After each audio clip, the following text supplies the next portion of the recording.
Welcome to the Inner Space Project podcast, where we explore the full spectrum of emotions, from joy and love to sadness and fear, taking you on an inner space journey that challenges societal norms, encourages open dialogue, and raises awareness about all the parts of us, including the ones that may seem dark and mysterious. I'm your host, Dr. Patti Ashley, psychotherapist, author, TEDx speaker, and clinical trainer. Thank you for joining me as we navigate the labyrinth of emotions, dismantle stigma, and pave the way for a more compassionate and connected world.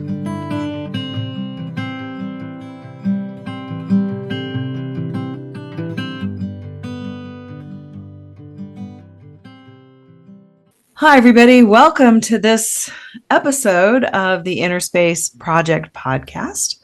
I'm Dr. Patti Ashley. I'm your host.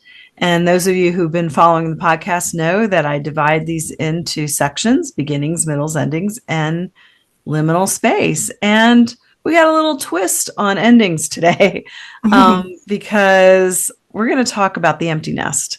So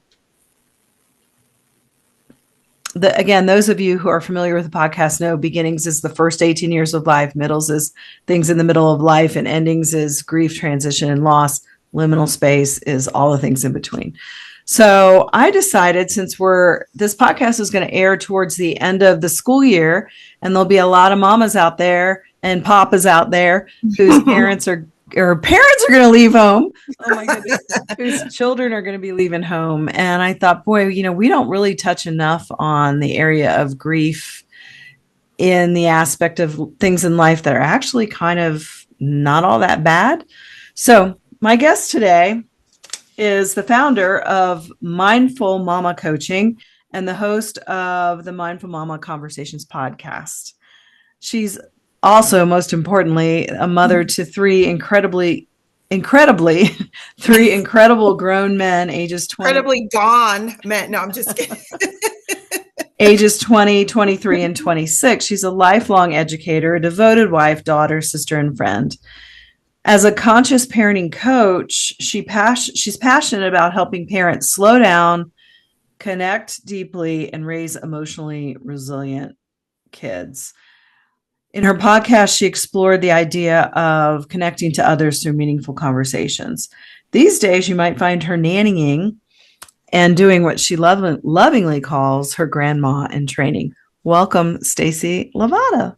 Thank you so much, Patti. It's wonderful to be with you. Oh, thanks for being here. Yeah. I'm excited again about this topic because, like I said to you, it's a twist on the endings segment, and yet I think And we were also talking about how going back full circle to my very first podcast with Deanne Davies, where we were talking about grief even in relation to having a baby, because we're grieving the loss of our maidenhood. So grieving when our children leave home, we kind of gloss over it because we think, oh, well, yay, I did good.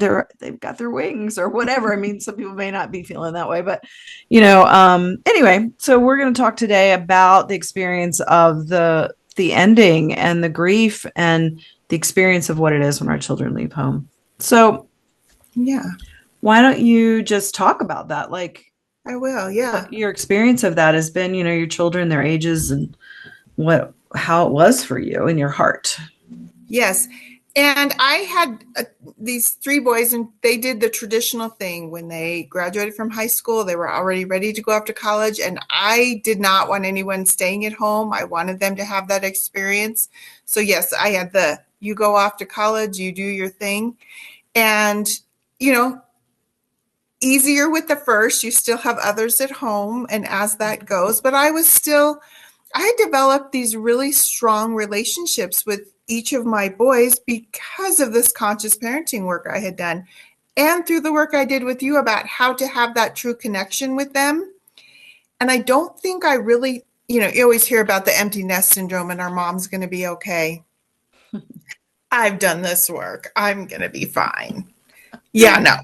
Yeah. No, I did not do the crying when I dropped them up for college. I was so excited for them in their experience, and everybody stayed in Colorado, so nobody was too far away.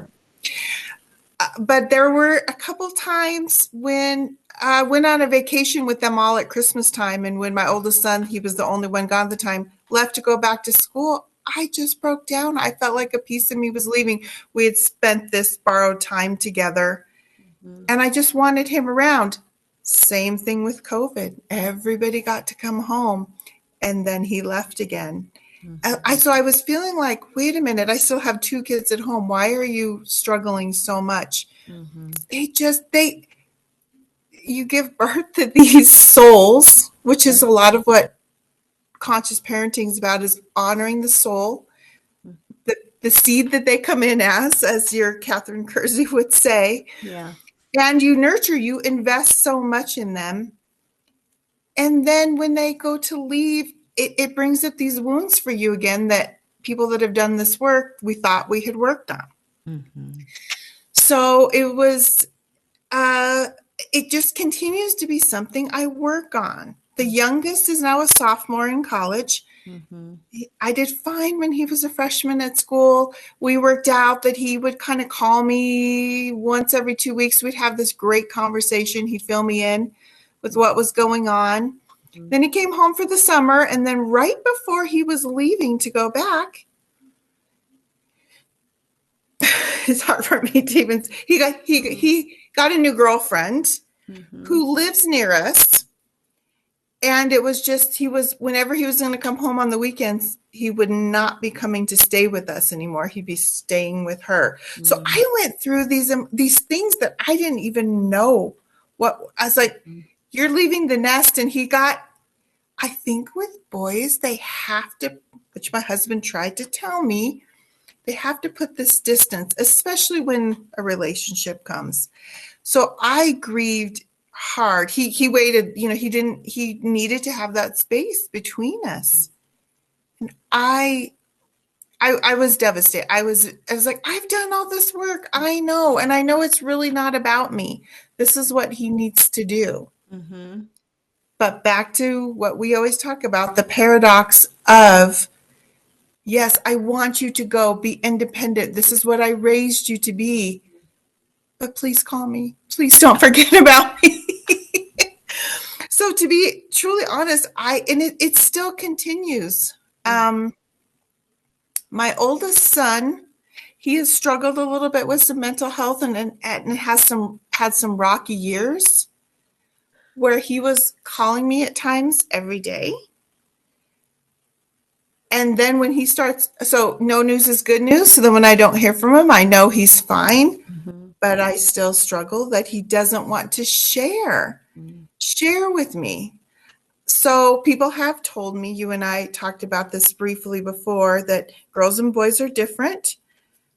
They just don't feel the need to inform me about things. And you are an intimate part of their lives for 18 years. You know pretty much every day what's going on with them.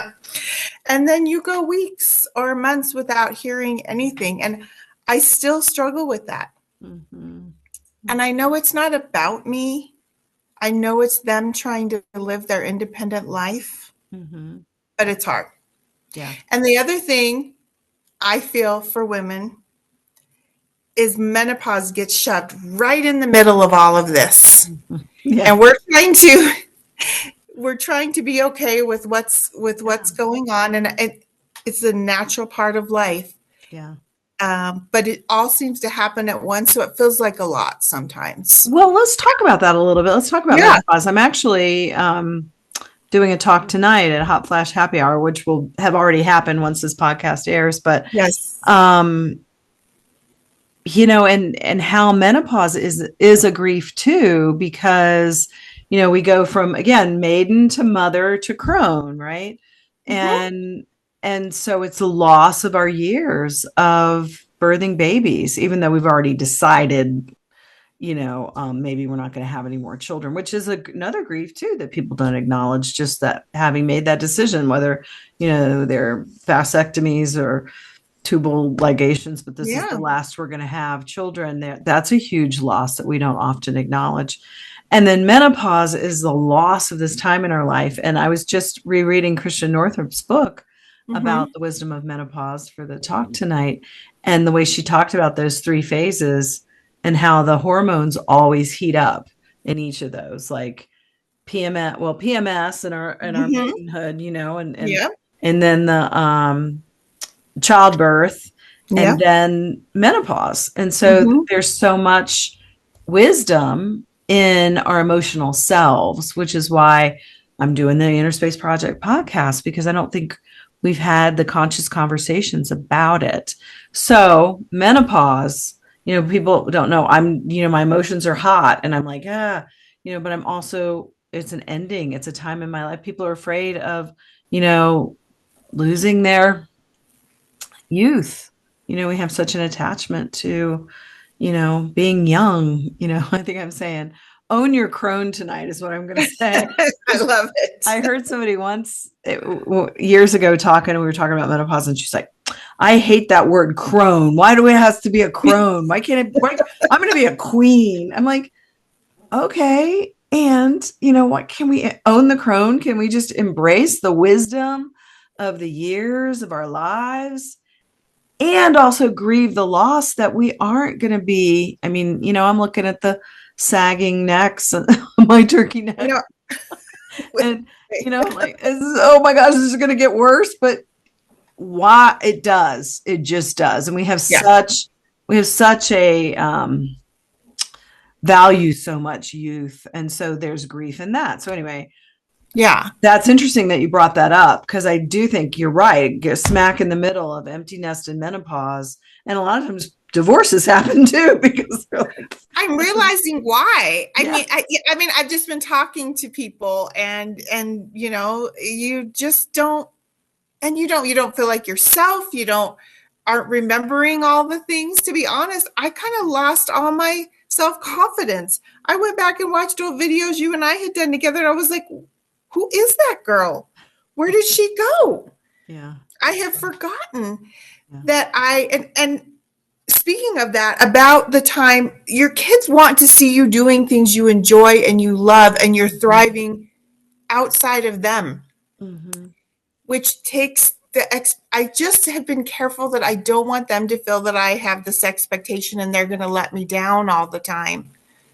To keep this empty net, that I'm grabbing on to things. Like, I've had to really be conscious of, but then I go back to, who is the authentic me? And how am I showing up? Because I don't want to not show up as who I am. It's hard for me.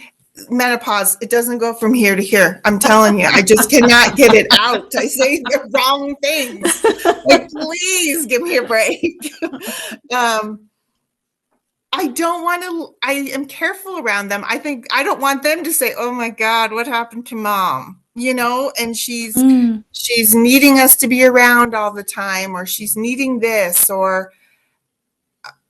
and I think because I have boys too, I think for me, that's part of it, is that I want them, I don't have that level of connection there.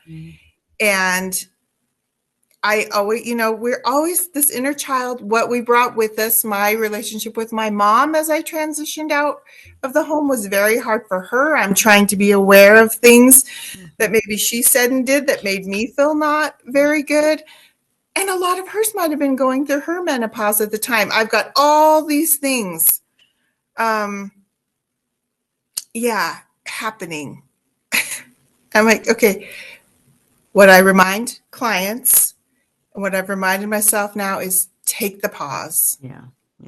Menopause or not, take a pause in your life and have some moment, some mindfulness, some moment-to-moment awareness of just what is right now. Right. And it helps. Yeah. And I think everything you said is so important, and there's a lot of threads in it in terms of what we learned from our own experience of, our own mothers, and how Or what we didn't.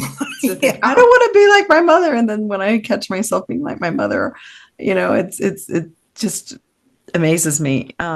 It is. And I don't want to be that, but what do I want to be? And it really comes back to that whole identity and the conscious parenting piece, which you've mentioned a couple of times. And I know you've studied conscious parenting with um, Dr. Shafali, Shafali. Yeah. Shafali, Yes. who's an amazing parenting resource. Yes. So, can you, because I think, again, consciousness, authenticity, this is so important to me and this podcast, which is why I thought it would Mhm. be so good to do the grief around the empty nest, because it's always both and, it's always, it's not like, oh my God, my children have left home and I'm never going to survive kind of thing. Right. It's, I'm feeling something in my heart around Yes. letting go, that I, as a conscious parent, acknowledge. And I'm also Right. feeling, the gift of children are, as Gil Gibran says, children are not your children. We send them off. And Kitty Kersey, my mentor, who Yeah. you've already referred to, used to say, our job as a parent is to work ourselves out of a job. So the good news Correct. is, when our kids don't need us that much anymore, we've done our job. And grief. So it's that Yes. paradox. So those are a couple things that you and I were going to speak to, is the conscious parenting and the paradox. So what? I think we have said that. I mean, to be truthful, I have had physical pain around my relationship with my kids and it changing. And I hadn't expected it to feel heavy, so heavy. And how do I work through this? I had my son tell me, "You love too hard, Oh, Mom."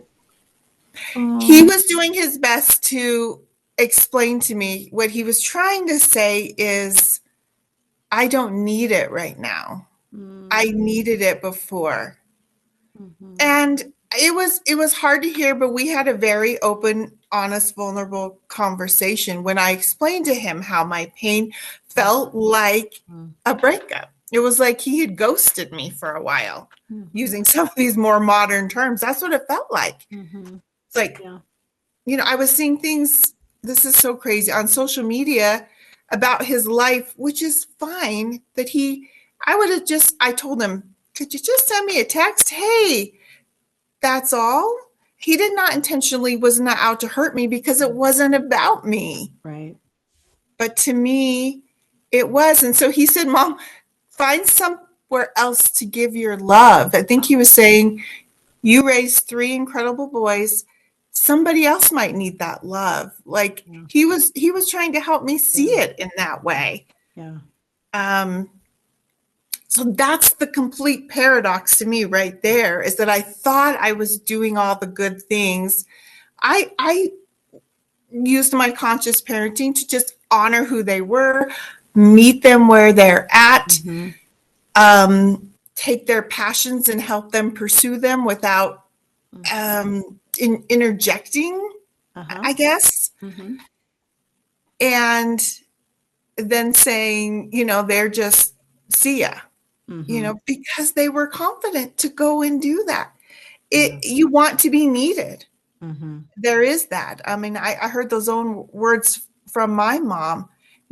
She said, need me sometimes, need something. Yeah. So there it is right there. You want them to go, but you also, this is what I invested 26 years of my life doing, was raising them. So Mhm. that is the emptiness to me, is where do you take that energy? I don't want to smother them. I don't want to continue any of the problematic parenting.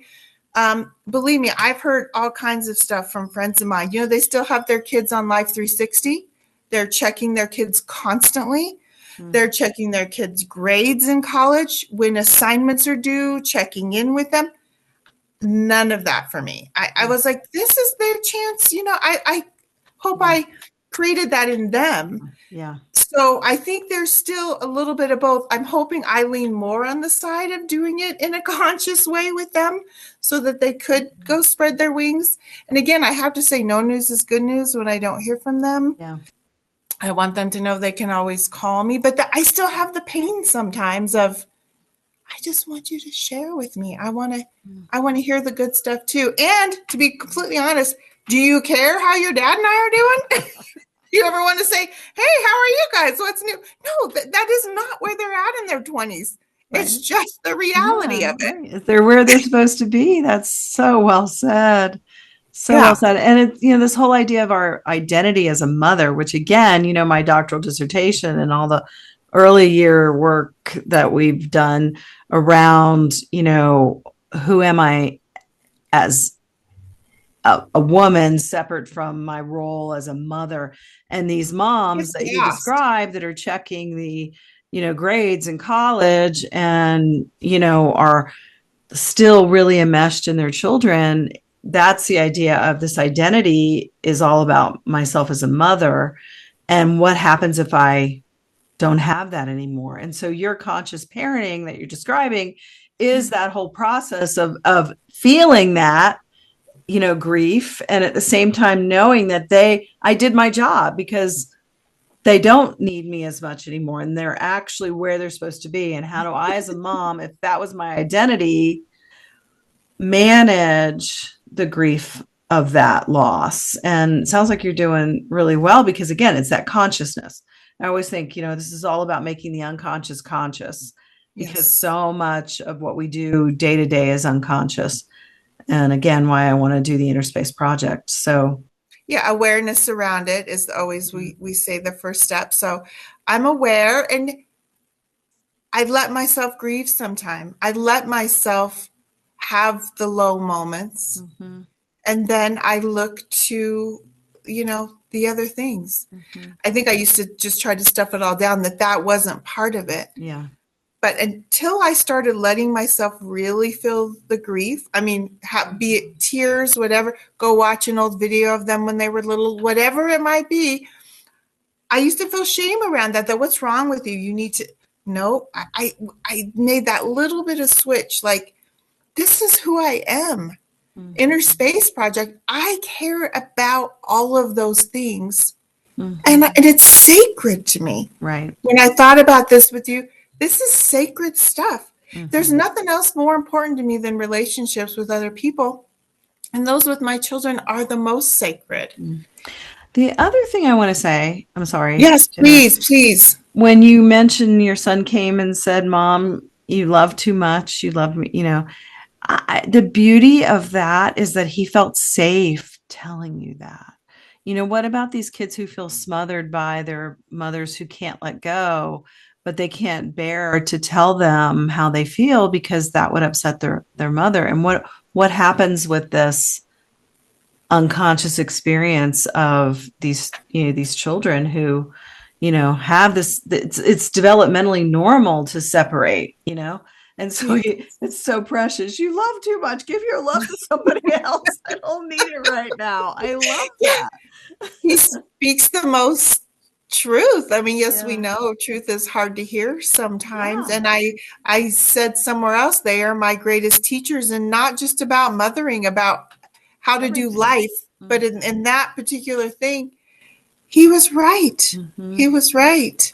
And again, that's the most important part, I think, about relationships, is that there's a safety in expressing ourselves.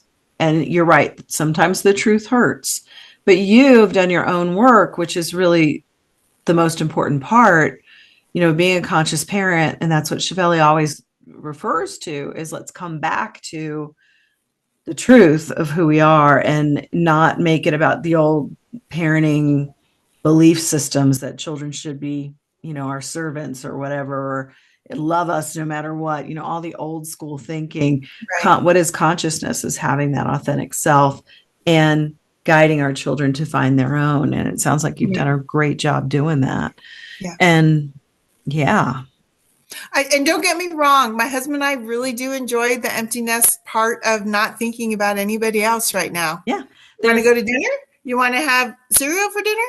You want to go to a movie? And then just doing whatever we want. When they all come home now, we love it, but then we look forward to the quiet again. I think that is part of how it's supposed to be. Well, the paradox again, right? It's yes. Yeah, I mean, it's not all bad. And this is why I think people, we live in this culture where we want to split. It's either good or bad, and this is why my conversations often, refer to paradox because what if it could be both? What if, the one thing I remember the most when my youngest left was going to Whole Foods and just buying what I wanted at the grocery store and not Stocking your fridge with mega what you massive teenage boy food, for him and all his friends, right? Yes, So completely. I was like, oh, I can get what I want at the grocery store. And That knowing, was, yeah, yeah, and I was very sad too. And, so yeah, yeah, it's the both. paradox. It's really embracing the paradox. Um, so thank you so much for sharing all that. I think that's really important for people to understand that it's always both and. My clients always say that to me. It's always both and. Because we so much want it to be one or the other. We don't, when those uncomfortable nudges, like you said, the pain comes up, what do we do with it? And, watching, I think, this is like with all grief, the best thing to do with grief is to tell the story, is to emote the feelings. I've moved way too many times that I don't even want to like admit sometimes. But the new place that I'm in now, I finally got out some old boxes of photos, and they're all over my basement floor. And I've been finding little frames to put on the wall and start organizing their photos. Whereas years ago, I'd open that box and I would just cry and cry. And now it was weird because I had this experience of, wow, I've moved through a lot of grief, and it's been a lot. I mean, my youngest is 37, so it's been a long time. And, there was other transitions and losses and custody battles and stuff in my parenting experience. But it was really interesting to open that box. But not that I'm saying you shouldn't open the box when you're crying. I did a lot of that too. But just because the box had been packed a few years in my moves, I opened it and was like, wow. And now it's like, it feels, and this is what happens when we get to the other side of grief, right? It's like, oh my gosh, I can't wait to, I'm getting all these fun frames and I'm going to have all their, photos, just memories, because that's what we have, It's that's what we beautiful. always have Yeah. is the memories. And of course, now everything's digital. And so, that's the beauty of the olden days when we had paper photos. But Yeah, I just had my birthday this week, and my son he'd recently found a card, a digital card, you say, an SD card, and he put it in his computer. All of these videos that my boys took of themselves, I mean, we're talking pictures and many videos. That's what he wanted to share with me for my birthday. oh, And so I just sent them a message saying, you know what the best part was watching you guys watch the relationship with each other, yeah. which I reminded them, this was for me what I needed to get to after what I've gone through. That relationship with each other is the longest relationship they'll probably have in their lives with their siblings. Mm-hmm. That took me out of that grief a little bit for myself, that it wasn't about me. And we, my husband, or whatever families, you create the whole unit together. Mm-hmm. Mm-hmm. So we do have to go back to seeing it maybe from a different lens sometimes, Yeah. and just embracing that. And, Yeah. Yeah. yeah. Yeah. And it's a process. I mean, Well, it's the where evolution. you are right now and where you're going to be like me, I can't believe my son's high school reunion. He's coming up on his 20th. I mean, it's Hard to insane. believe. Yeah. Patty, you look amazing. Yeah. You've done all the right things. It's the Zoom enhances your appearance. You see, here we are with the I know right. better. Yeah. We are back to this, youth and everything. But thank you. I do feel very grateful and healthy. And I have 4 beautiful grown children that, are just doing amazing things. And it's wonderful. And so thank you for all You've of this. showed them. You've showed them how to do it. I know. Yeah. Yeah. They and they've been through a lot. I mean, my life hasn't been a traditional parenting road. And to work with all feelings, everything. My clients always say, there's a couple lines I usually use, like I said, both and, but then the other one is, all feelings are okay, but all behavior isn't. And so, learning how to have that emotional awareness, which again is why I want to do this inner space project. So Yes. I like to ask all my guests 3 questions at the end about inner space. But before we jump into that, I'm wondering if there's anything else you want to speak to in terms of the empty nest, the conscious parenting paradox pieces that we talked I about. think we've covered a lot of it, and I'm just grateful to I thought this would probably be a therapy session for me. Uh, again, just getting to talk about it, and I always encourage that. Why I started the Mindful Mamas thing that I did was to give people a space to talk about it. Another group we do the menopause because we just share things with each other about what's going on because you do feel better and you have a little more power when you are sharing that it's happening to other people Mm-hmm. and you don't feel alone. Yeah. So what I'm hearing is that's helpful connection, and, Most definitely. telling your story. And I think that's really important, especially when we talk about these moms who are holding on because it's their identity. How do you do like you've been doing is branching out and finding groups and supportive people Yeah. to connect with. That's a really good, I think it's important piece Yeah. of all of this, everything really. I agree. So I like to ask everybody what, their thoughts are about inner space, the whole idea of exploring all the parts of us, joy and sorrow and everything, all of it. Well, that's what life is about to me. That's what it is. I don't know that everybody feels that way, but I'm very much an empath and I'm connected to those parts of other people because that's how I see myself. I Mhm. believe the yin and the yang of life is what makes it what it is. We have to have the sorrow and the joy to feel it all. Mhm. And I just think that's what it is. That to me, that's what makes life good. Mhm. And Yeah. yeah. Yeah, and I do too. Again, which is why I'm grateful to have you on the show, and also to be able to do this and extend out to people opportunities for raising emotional awareness. And so that's the other question I usually Mhm. ask is how do you see that emotional awareness really impacting communities and relationships? I don't think we're where we need to be Mhm. still. I think Yeah. current environment that we're in right now is setting it up to take some of those things away that are going to make our jobs harder, your job, especially because people are going to be less apt to want to talk about things as programs get taken away or it makes people feel like they don't have a space for that. Mm. So I think we all need to work harder at that. And I think sometimes it starts with I feel because I'm not currently coaching or gathering clients. I always you got to reach, you got to touch people all the time. Your Mhm. ripple effect can be saying hello to someone in a grocery store and noticing someone Mm. that could start. I think we can't take on all the issues of the world, but anything we can do, all the things that you're doing to getting out. And I always just feel if one or two people come, it starts something. Mhm. So that's why I'm still working with children.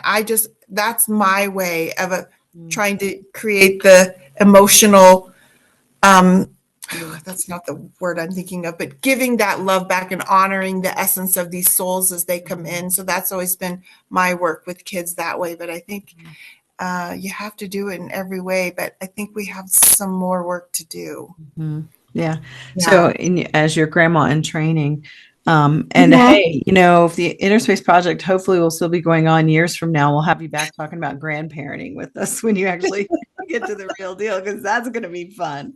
Yeah, it I've is. got four You of them know, now. It's you know. amazing. Oh, yeah. Um, yeah. And so the last question is just a tool or tip for people to take away from our conversation about conscious parenting and emotional awareness. In their day-to-day life. Uh, Things I like to always say too is remember to take the pause, no matter what situation you're faced with. You've always heard the stories of take 24 hours before you call the coach or the teacher, to calm your emotions down, Mhm. as your daughter would probably get. take the pause for yourself and just sit a little bit and trust your gut and your intuition. I think we forget to go into the inner space. I think there's a lot of wisdom in us we forget to go into. And you don't have to be a meditator or go out in nature, whatever it is you find. But I think clarity happens a lot of times, or at least partially, when we just can settle down and be okay to be with ourselves in this fast-paced world that we're in with phones and scrolling. And I think we forget to just be with ourselves. Yeah. So I love that. take the Find pause. Yeah. And that we came from Dr. Shefali, always reminded us with anything that's coming up. Yeah. Take a pause. That's so good. Well, who's it? Viktor Frankl says before there's always something in between action and reaction. Yes. It's always a pause. Maybe that's what he says. Yeah. And that's just so important because otherwise our nervous system goes into reactivity. And so pause, exhale, breathe. I love it. Thank you so much, Stacie. It was great to connect with you. And again, we'll come back when you're a grandma years from now and we'll do this again or maybe sooner. Perfect. All right. Take care. Much love, Patti. Thank you so much. Right. Bye-bye. Bye-bye.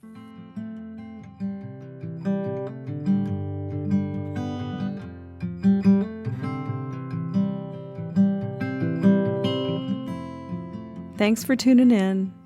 I hope you enjoyed this inner space journey and we'll come back again for the upcoming episodes. For more information about the Inner Space Project and all the other offerings I have for you, please visit my website, www.pattiashley.com, PattiAshley. Thanks again, and I'll see you real soon.